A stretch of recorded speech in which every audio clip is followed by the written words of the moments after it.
Hola, hola, buenas. Soy Miguel Jimeno otra vez, fisioterapeuta y osteópata. En primer lugar, quiero dar las gracias al excelente grupo de profesionales que forma Innova por esta oportunidad de ponernos en contacto vía telemática en estos momentos tan complicados. Así que vamos a hacer un poquito de uso de ello. Y hoy me gustaría hablaros acerca de las técnicas reflejas según Frank Chapman.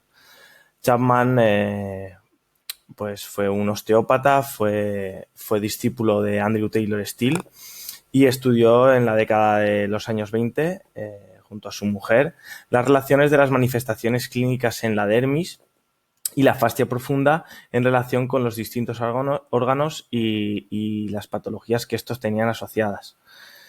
Lo que descubrió fue que cuando masajeaba ciertos lugares sensibles del cuerpo, la sensibilidad de estos lugares desaparecía y la salud de las personas mejoraba. Y lo que hizo fue relacionar estas zonas que él fue descubriendo y hizo el mapeo, luego veremos y desarrollaremos, las relacionó y las ligó con el sistema linfático.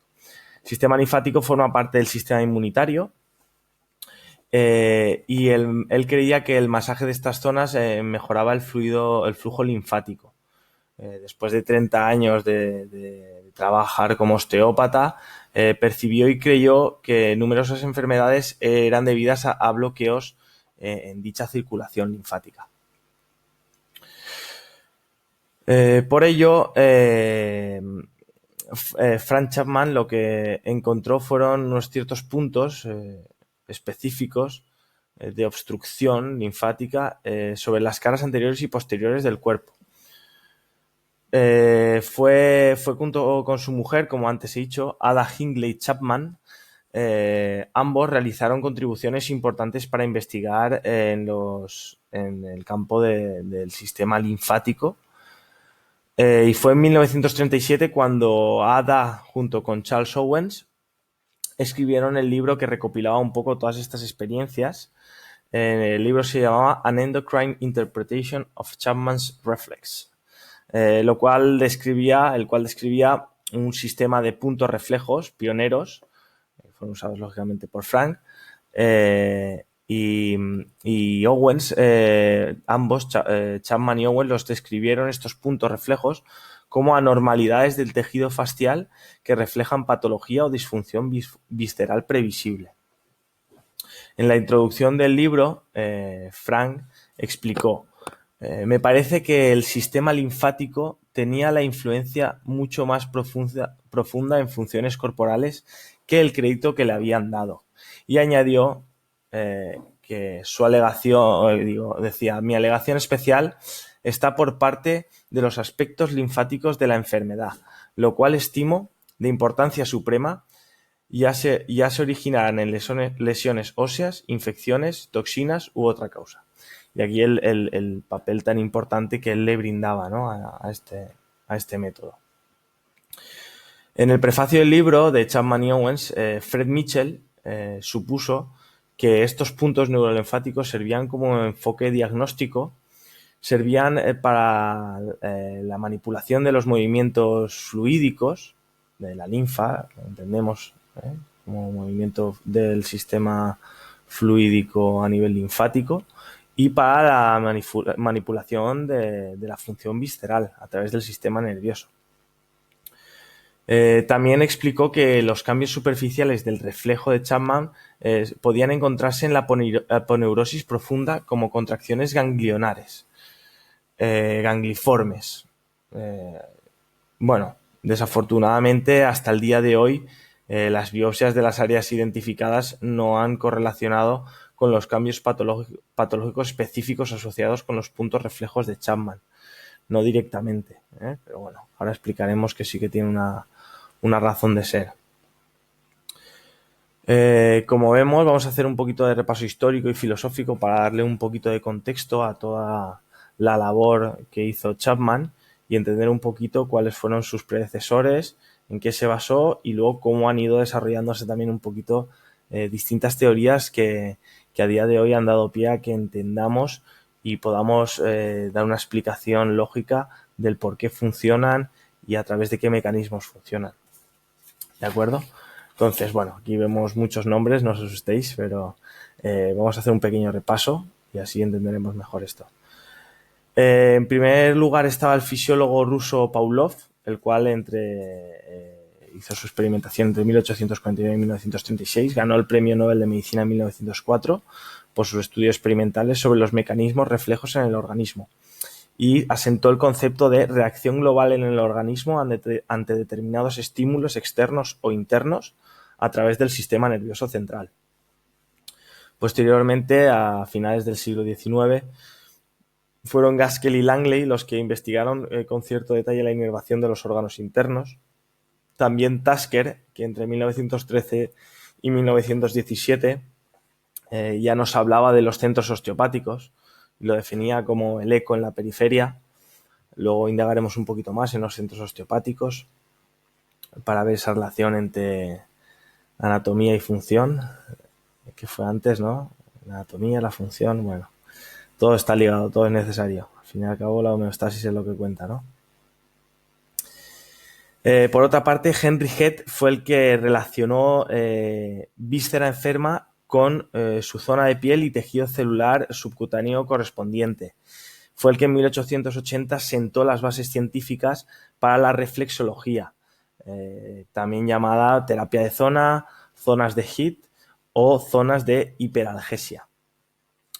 A partir de ahí desarrolló la ley de Head, la cual decía que cuando se ejerce un estímulo doloroso a una parte de baja sensibilidad y que se encuentra conectada de forma central y cercana a una zona de mayor sensibilidad, en vez de en la zona de menor sensibilidad, donde se ejerce, el dolor que causa se siente en la zona de mayor sensibilidad, en vez de en la zona de menor sensibilidad donde se ejerció previamente el estímulo, ¿no?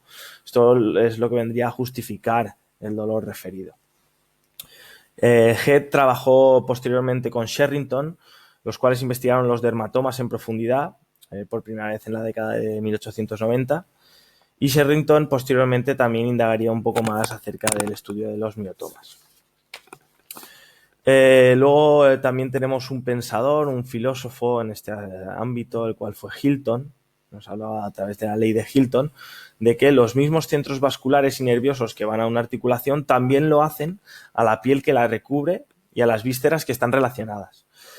Estos troncos nerviosos, los cuales podríamos denominar como centro fisiológico, van a expresarse a nivel periférico en un centro osteopático, ¿de acuerdo?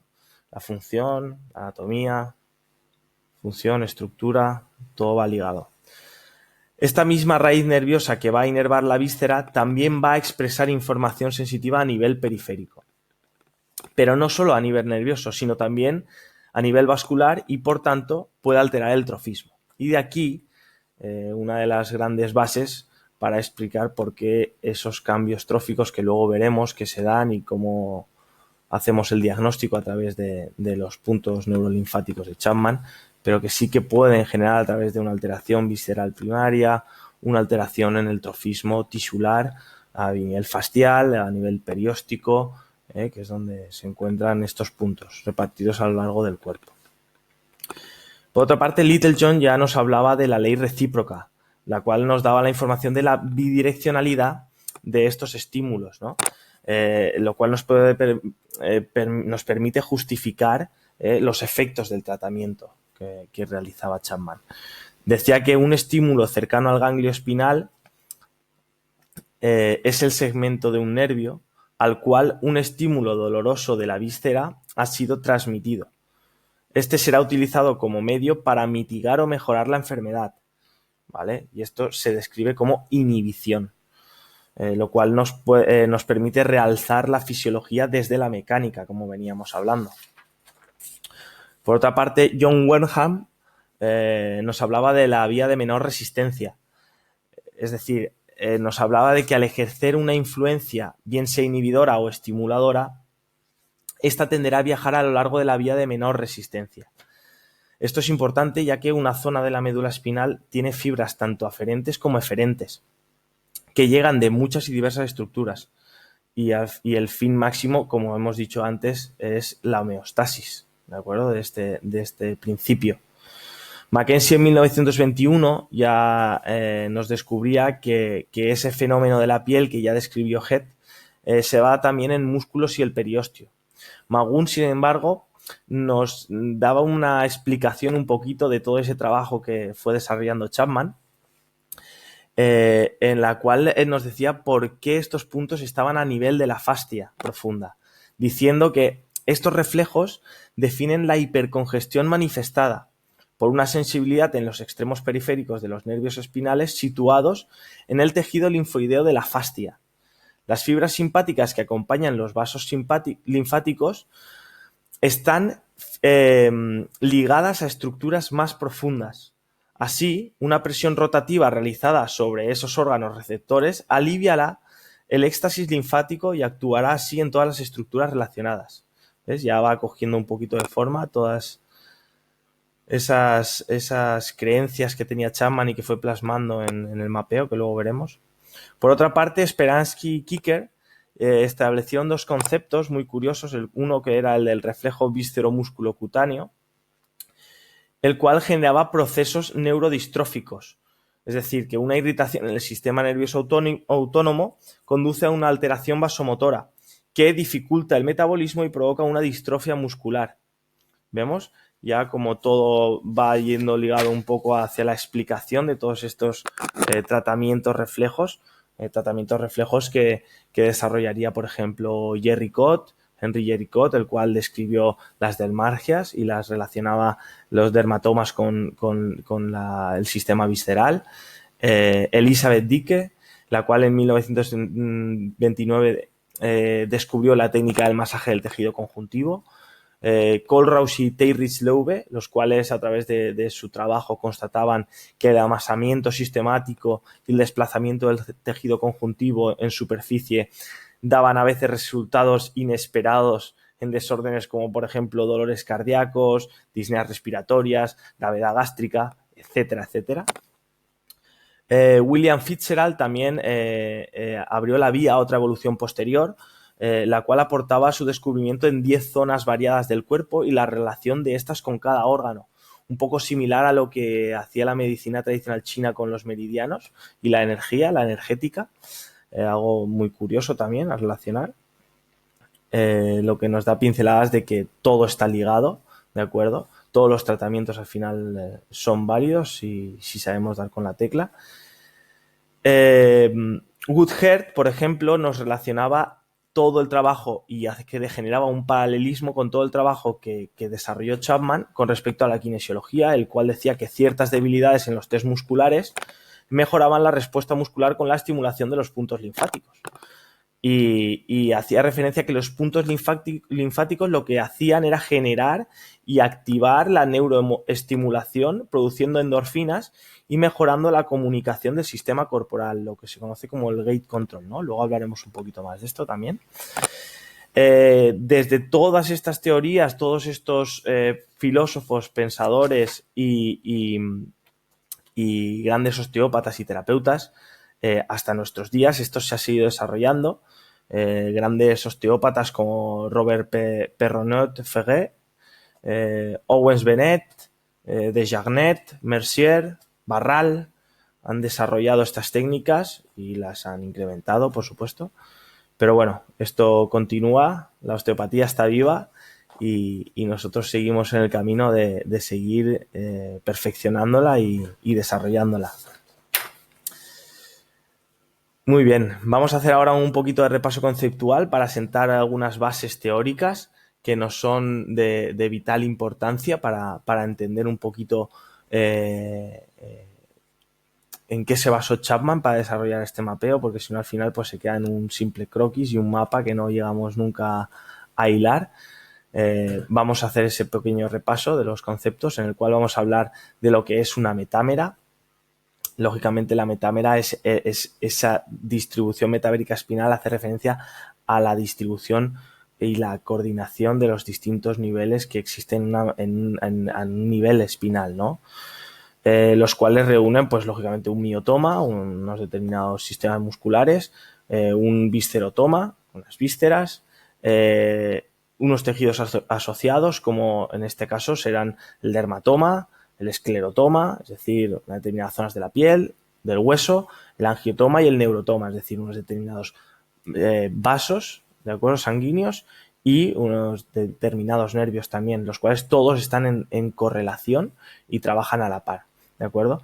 El sistema o la teoría, el concepto de facilitación viene a referir que es el sistema nervioso el que interviene en la provocación y el mantenimiento de la lesión osteopática, ¿de acuerdo?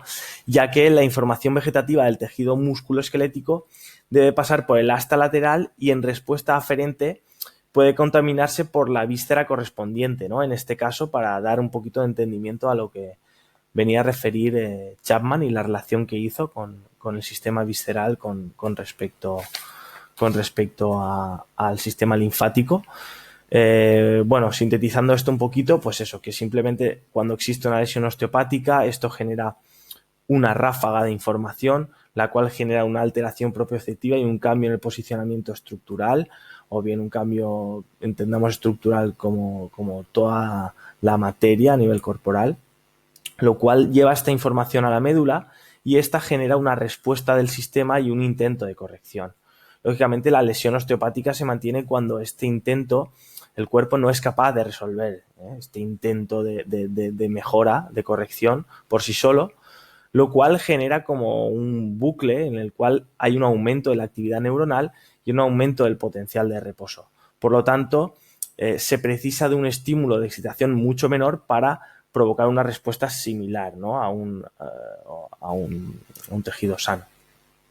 Con lo cual, cualquiera de estas partes de la metámera podrían verse facilitadas, podrían verse alteradas y podrían verse, excitadas sin ser realmente las que padecen la lesión.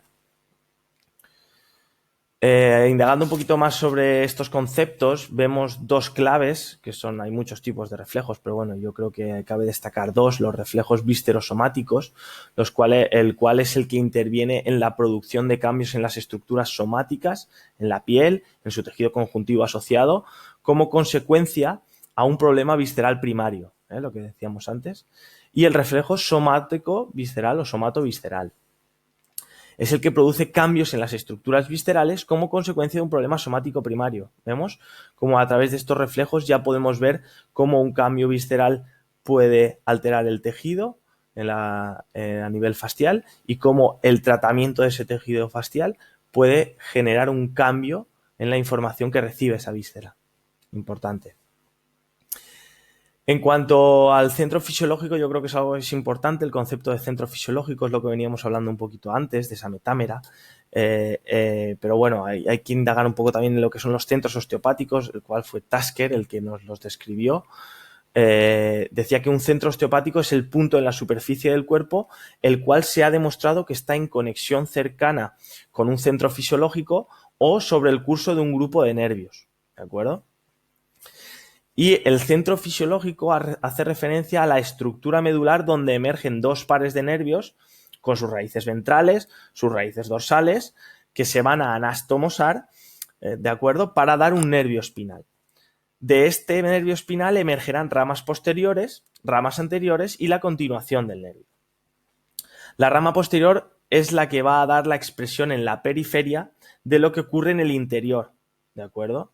Es decir, es la que la va a dar en el centro osteopático, ¿de acuerdo?, lo que está pasando en el centro fisiológico.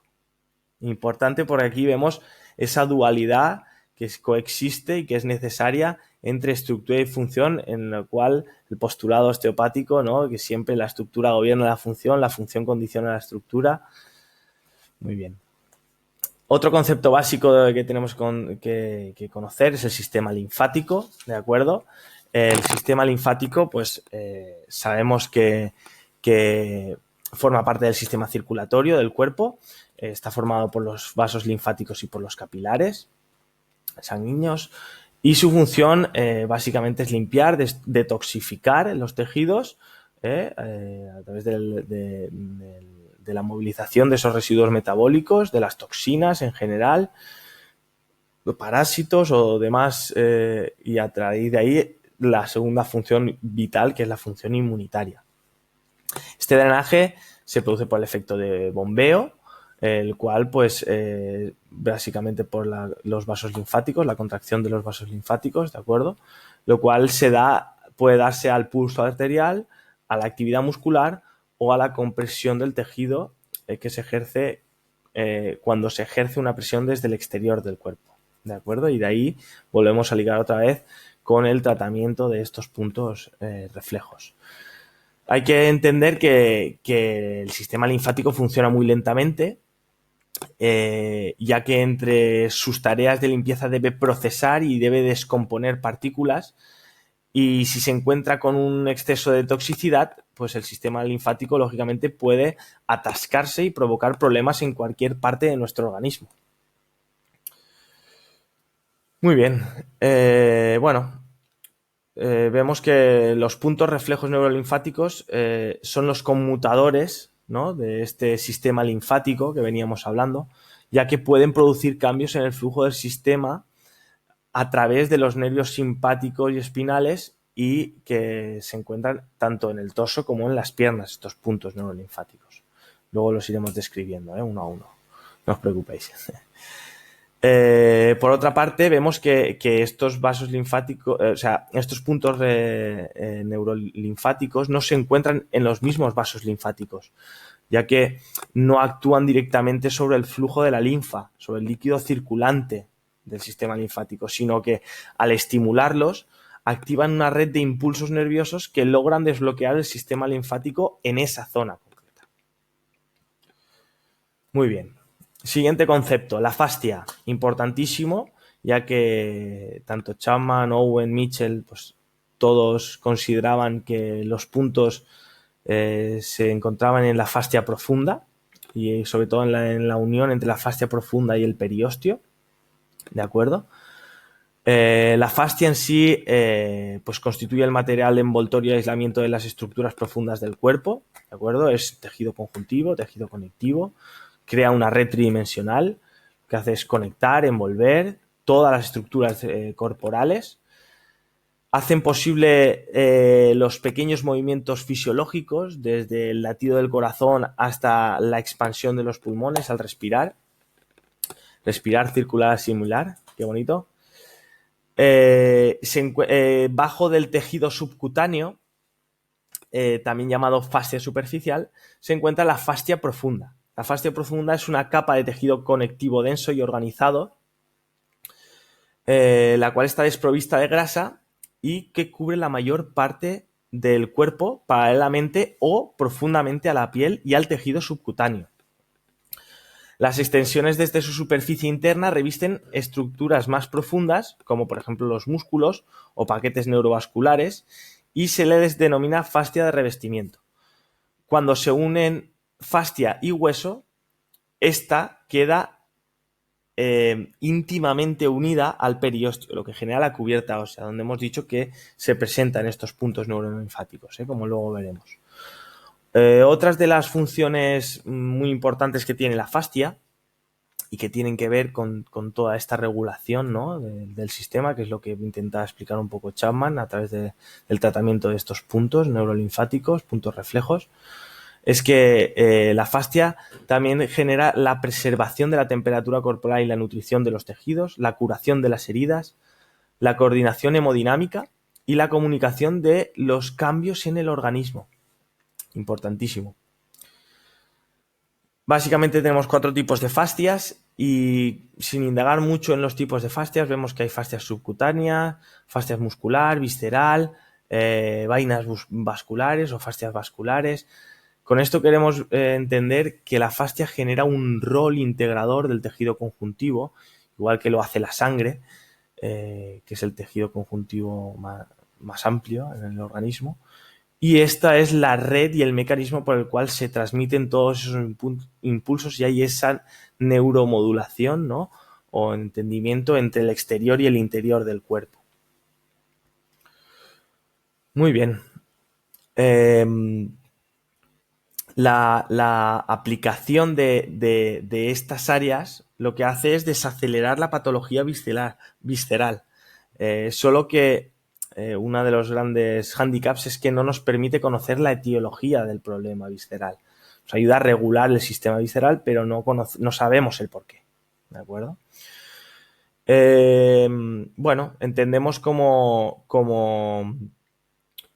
lo que significa que estos reflejos, este órgano receptor, ¿no? Que es a lo que hace referencia un poco, o sería sinónimo de punto reflejo de Chapman, ¿no? O puntos neurolinfáticos. Lo que nos viene a referir es que significa que son fiables, ¿no? Para saber la naturaleza de la perturbación de los órganos que están afectados, ya que lo que nos permite es corregir estas perturbaciones. O sea, entender naturaleza no como el origen, hemos dicho que no sabemos la etiología, pero sí saber que el problema reside en esa zona visceral, ¿no? En ese conjunto de órganos o vísceras que están en disfunción. Ya que por el estímulo de estos órganos receptores, tanto los vasos aferentes como eferentes que drenan los tejidos circundantes, pues se ven afectados, lógicamente. Son bastante fáciles de palpar en forma de edema, congestión localizada alrededor del área o incluso fibrosis. Ahora veremos. Los puntos de Chapman se basan, lógicamente, en este diagnóstico se basa en síntoma y signo. El síntoma al que correspondería sería la formación nodular facial, lo que veníamos hablando de esa fibrosis, ¿no? Hay distintos niveles, luego los veremos. También se aprecian a través de la técnica de palpación facial, también descrita por Chapman. Ahora la describiremos también más detenidamente. Y el signo pues sería la presencia de dolor provocado en una zona en la cual no debería de haberlo, si la zona estuviera sana o el tejido estuviese como toca.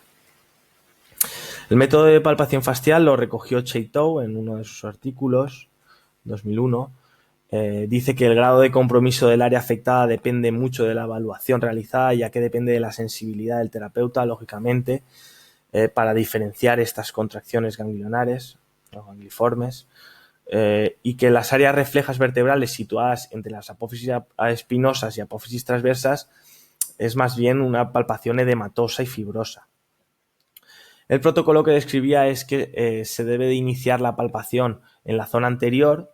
Si en la zona anterior vemos la presencia de nódulos faciales, entonces corroboramos con el mismo punto en la zona posterior, ¿de acuerdo? De forma que comprobamos si esto es así. Solo así, si el punto se encuentra tanto en la zona anterior como en la zona posterior, podemos sospechar de una afectación visceral, ¿de acuerdo? La técnica en sí es bastante simple. Se trata de situar la mano en pronación, ¿de acuerdo? El pulgar en una ligera flexión, que no supere los 90 grados, ¿de acuerdo? El resto de los dedos pues son fulcro, de una posición natural, en la cual se realiza un desplazamiento del pulgar hacia el resto de los dedos, ¿de acuerdo? Por encima de la piel, hay que ir buscando un poco esa profundidad para ir a encontrar la fascia, a encontrar el periostio, que es donde se sitúan los puntos de Chapman, ¿de acuerdo? Y será la presencia de dolor, como hemos dicho antes, el signo del dolor, ¿de acuerdo? O bien el síntoma a través de la alteración nodular la que nos dará el signo como positivo. Con respecto a las zonas suelen ser muy sensibles, la verdad es que la presión sobre los puntos de Chapman cuando la zona es congestiva, pues, y hace referencia a la congestión visceral, son puntos que normalmente están hiperálgicos. Cambia mucho según el estadio en el que se encuentre, ¿no? La disfunción visceral, ya que en una fase aguda pues estos puntos se presentan de una forma inflamada, normalmente no suele ser tan dolorosa. En un estadio subcrónico o subagudo, como más os guste, veríamos que estos nódulos se encuentran en la grasa subcutánea como si fuese pues unas pequeñas habichuelas. Y en el caso crónico, en el caso de pues habría una fibrosis, serían nódulos duros, pequeños, más bien como si fueran granos de arena. Hay tres formas de activar estos puntos. Digo activar, pero bueno, también se puede trabajar desde la inhibición, ya que una de las formas sería hacer pequeños círculos, como un masaje rotatorio, el cual la medicina china nos describe que el masaje rotatorio en el sentido horario activa y el masaje en el sentido contrario inhibe la zona. Una segunda forma podría ser haciendo una secuencia de presionar, soltar, presionar, soltar, presionar, soltar. Sería una opción. Y una tercera forma sería haciendo golpeteos firmes y fuertes sobre el área neurolinfática a estimular. Los puntos mayores están situados en la unión de los músculos y los tendones próximos a la articulación. Lo veíamos, esas zonas más reforzadas a nivel facial. Y hablando un poquito de la teoría del gate control o la teoría de puerta de entrada, lo que hablábamos antes, hace referencia a que la presión profunda sobre el punto linfático, sobre ese punto doloroso, lo que hace es activar la estimulación de las fibras que transmiten mensajes propioceptivos, las cuales van a bloquear el paso de los mensajes nociceptivos a través de la segregación de endorfinas, ¿de acuerdo? Las cuales se oponen a la neurotransmisión del dolor. Bueno, pasando un poquito al mapeo de los puntos neurolinfáticos, estos puntos están situados en la línea media del cuerpo, en la parte anterior a lo largo de los espacios del esternón y en la parte posterior a lo largo de la columna vertebral a la altura de las apófisis transversas o entre las apófisis transversas y espinosas. Ahora lo iremos viendo un poquito más detenidamente. Podríamos dividir todos los puntos neurolinfáticos en 5 grandes grupos o subgrupos clínicos, en el cual sería el orofaringio o la esfera otorrinolaringológica, el grupo digestivo, un grupo circulatorio, otro endocrino y por último uno uroginecológico. Vamos a ir ahora viendo uno por uno todos los puntos de Chapman, ¿de acuerdo? Vamos a hacer la descripción primero de los puntos anteriores y luego de los puntos posteriores por zonas. Vamos a comenzar por la zona y por los puntos cérvico-torácicos anteriores, en los cuales vemos que el punto 1 son los ojos, es el punto reflejo neurolinfático de la congestión ocular, el cual se encuentra en la cara anterior del cuello quirúrgico del húmero.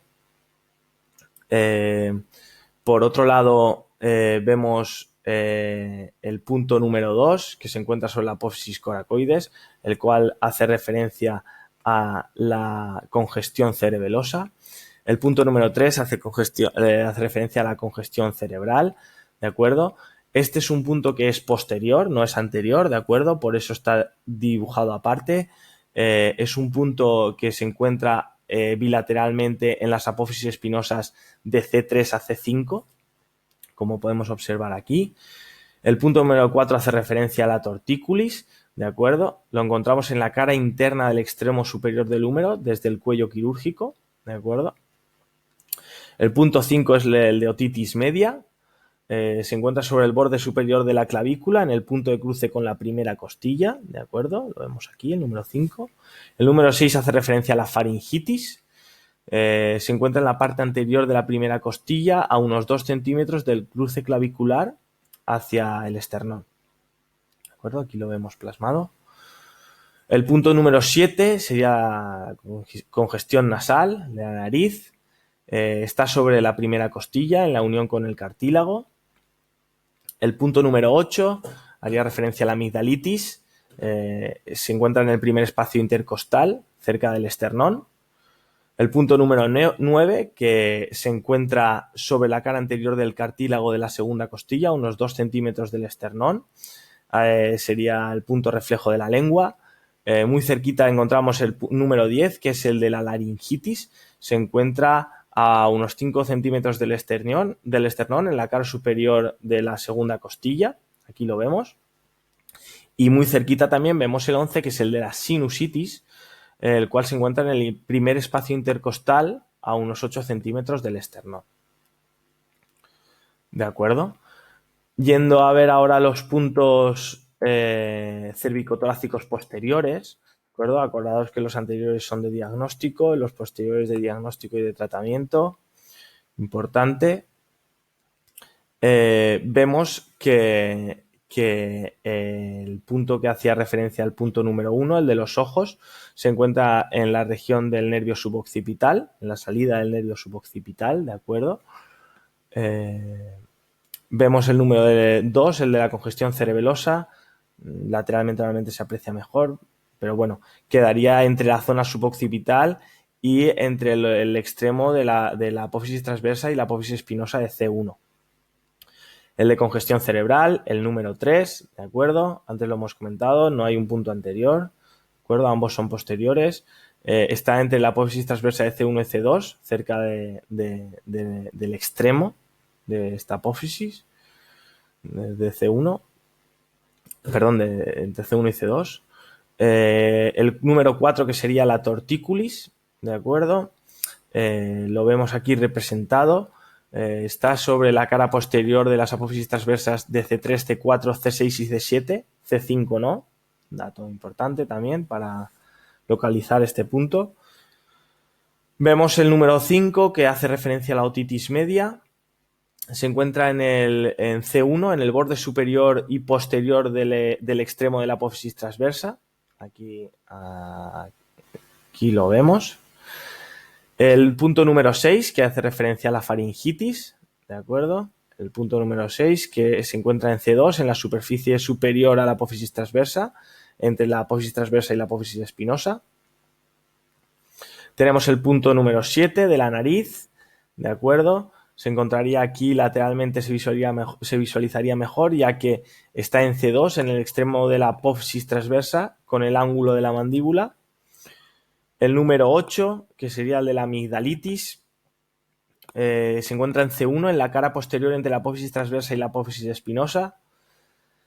Tenemos el número 9, el de la lengua, el cual se encuentra en C2, en la cara superior de la apófisis transversa. Aquí lo tenemos. Muy cerquita el número 10, como pasaba antes en las costillas. Aquí también están los 3 como seguiditos. 9, 10 y 11. El 10, el de la laringitis. 9 lengua, 10 laringitis, 11 sinusitis. El 10, el de laringitis, está en C2, en la cara posterior de la apófisis transversa. Y el número 11, el de la sinusitis, sobre C2, en la cara inferior de la apófisis transversa. ¿De acuerdo? Vemos cara superior, cara posterior, cara inferior de la apófisis transversa de C2. ¿Ok? Muy bien. Continuamos para bingo. Y pasaríamos a los puntos anteriores a nivel torácico, en los cuales tenemos sobre las inserciones en el nivel de la tercera, cuarta y quinta costilla, las inserciones del pectoral menor, tendríamos el punto reflejo del brazo, ¿de acuerdo? De forma bilateral. Tendríamos sobre el segundo espacio intercostal, cerca del esternón, el compendio entre los puntos 13 y 16, es decir, tiroides, bronquitis, esófago y miocarditis. El punto 17 y 18, que hacen referencia al pulmón superior y a la neuritis de los miembros superiores, y el punto 10, que están sobre el tercer espacio intercostal, y sobre el cuarto espacio intercostal, estos son bilaterales, 13, 16, 17, 18, 20, bilaterales. El 19 sería el de, hace referencia al pulmón inferior, ¿de acuerdo? Muy bien, con respecto a la neurastenia, tendríamos el punto reflejo, está situado sobre las inserciones del pectoral mayor, hace referencia a toda esta línea roja, ¿de acuerdo? Todo este reborde, también de forma bilateral. Tenemos el 21 y estos ya no son bilaterales, ¿de acuerdo? Tenemos en el lado izquierdo el 21 acidez gástrica, 22 congestión gástrica, sería quinto espacio intercostal, sexto espacio intercostal. Quinto espacio intercostal derecho haría referencia al enlentecimiento hepático. El sexto espacio intercostal derecho haría referencia a la congestión hepatobiliar, importante. En cuanto al séptimo espacio intercostal, antes tendríamos el del espasmo pilórico, el número 25, el cual se encuentra sobre el esternón desde el manubrio hasta las sifoides, ¿de acuerdo? Todo a lo largo del esternón hace referencia al espasmo pilórico. En el séptimo espacio intercostal izquierdo tendríamos el punto reflejo del bazo y el del páncreas en el derecho, ¿de acuerdo? Tendríamos bilateralmente intestino delgado en los espacios intercostales octavos, novenos y décimos. Son 3 puntos porque hacen referencia a las 3 partes del intestino delgado. Vemos que el octavo espacio intercostal haría referencia al duodeno, el noveno al yeyuno y el décimo al ilion. Y de forma unilateral, en la parte derecha, sobre el borde superior y externo de la 12ª costilla tendríamos el punto reflejo del mesoapéndice. Muy bien. En cuanto a los puntos posteriores, vemos aquí otra vez el punto 12. Todos, ahora lo veremos, pero bueno, luego lo repasaremos, pero todos los que tienen aquí este color verde así fuzzy son bilaterales, el resto no lo son. Tenemos el punto reflejo del brazo, ¿de acuerdo? Situado en el ángulo superior de la escápula y el borde interno de las 3 primeras costillas. Tenemos, antes teníamos anteriormente del 13 al 16, aquí solo del 13 al 15, unidos en la superficie de la apófisis transversa de D2, entre la apófisis transversa y la espinosa, ¿de acuerdo? Lo tenemos aquí. Tendríamos el compendio entre el 16 y 17, que anteriormente van separados. Acordaos que anteriormente va el 17 junto con el 18 juntos, posteriormente no. Tenemos el 16 y el 17 juntos, ¿de acuerdo? Que están entre D2 y D3, también entre la transversa y la espinosa.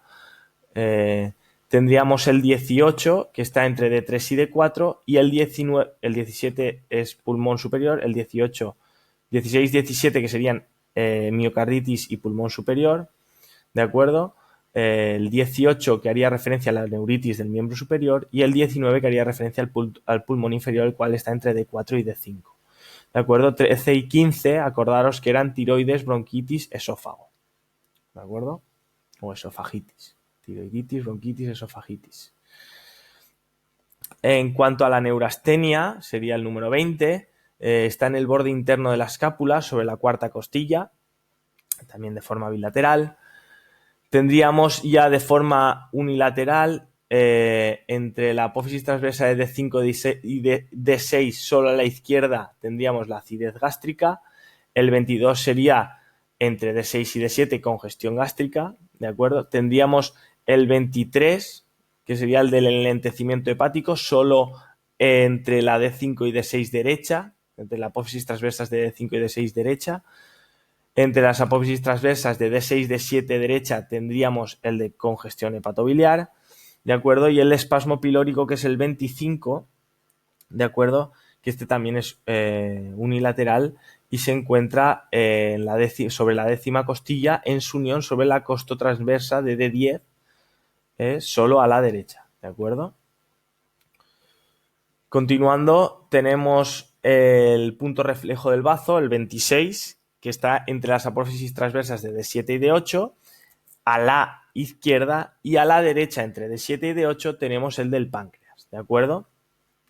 Aquí en la imagen están al revés, están cambiados, pero bueno, atenderme a mí, no a la foto. El intestino delgado era el número 28, acordaos que a duodeno, yeyuno, ilion, también de forma bilateral, entre las apófisis transversas de D8, D9, D9, D10, D10, D11, y el mesoapéndice, que está unilateralmente, es el número 29, en el extremo externo del 11º espacio, ¿de acuerdo? Solo a la derecha. Muy bien. Acordémonos lo que hemos dicho, que todos estos puntos son bilaterales, solo son derechos el 23, que sería el enlentecimiento hepático, el 24, congestión hepatobiliar, el 25, espasmo pilórico, el 26, que correspondería al páncreas, acordaos, perdón, el 26, sería el 27, perdón, que sería el páncreas, y el 29, que sería el mesoapéndice, ¿de acuerdo? Estaban cambiados, bazo y páncreas en la imagen. Continuando, tenemos solo a la izquierda el 21, que sería el de acidez gástrica, ¿de acuerdo? El 22, que sería el de congestión gástrica, y el 27, que sería el del bazo, ¿de acuerdo? Muy bien. Muy bien, pasando a los puntos abdominopélvicos anteriores, vemos el punto de riñón, que estaría a 2 transversas de dedos de la línea media, a unos 2 centímetros por encima del ombligo, ¿de acuerdo? Su punto anterior. Envolviéndolo estaría el punto 31, que sería, o la zona 31, que sería la de las suprarrenales. ambos sistemas viscerales ligados íntimamente. Tendríamos el número 32, que estaría en la parte superior del pubis, sería la uretra, correspondería a la uretra. La cistitis o número 33, el cual está en la parte media del pubis y más o menos un dedito por debajo del ombligo. Tenemos el de hemorroides, ¿de acuerdo? Que está por encima de la tuberosidad isquiática, habría que palmarlo por la parte posterior, sería el 34. El 35, que es el de tensión abdominal, que está en la arcada femoral de la sínfisis púbica, ¿de acuerdo? Lo tenemos aquí dibujado. Y el 36, que sería el de estreñimiento atónico. Hay dos tipos de estreñimiento, o Chapman describía dos tipos de estreñimiento. El estreñimiento atónico, el cual está entre la espina ilíaca anterior superior y el trocánter mayor, ¿de acuerdo? Y el estreñimiento espástico o cólico, el cual se encuentra en las anteriormente se encuentra en la cara anteroexterna del muslo, ¿vale? Desde la cadera hasta 2 centímetros por encima de la rótula. Vemos y veremos que derecha e izquierda son distintos, ¿de acuerdo? Estos puntos, el 37, son todos los 37, ya que hacen referencia a cada uno a una porción del colon, ¿de acuerdo? Serían los puntos reflejos del intestino grueso y hacen como un efecto de espejo, ¿vale? Ahora veréis que, digamos, que las partes más altas del colon serán representadas más cerca de la rodilla y las partes más inferiores o más caudales del colon verán ser representadas en la zona más superior, ¿de acuerdo? De los miembros superiores, de las caderas. Vemos que anteriormente a derecha tenemos el ciego en la parte superior, en la parte media el colon ascendente y el ángulo hepático en la parte inferior. En cambio, en la parte izquierda tenemos en la parte inferior el ángulo esplénico, en la parte media el colon descendente y el sigmoides lo tenemos en la zona superior de la parte izquierda.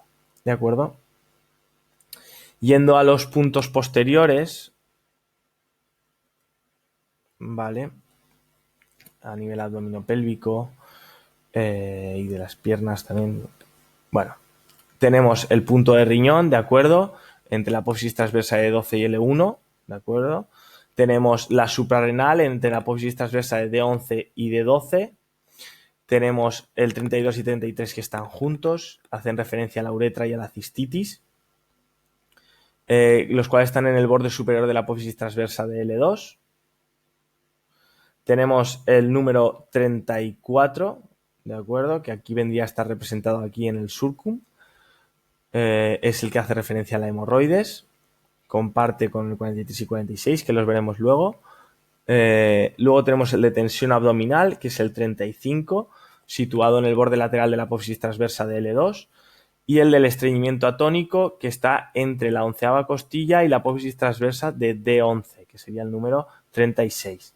El número 37, como podéis observar, viene representado alrededor del cuadrado lumbar, o lo que sería el cuadrado lumbar, más o menos. Viene representado desde la apófisis transversa de L2 a L4, formando un triángulo hacia el exterior. ¿De acuerdo? Muy bien.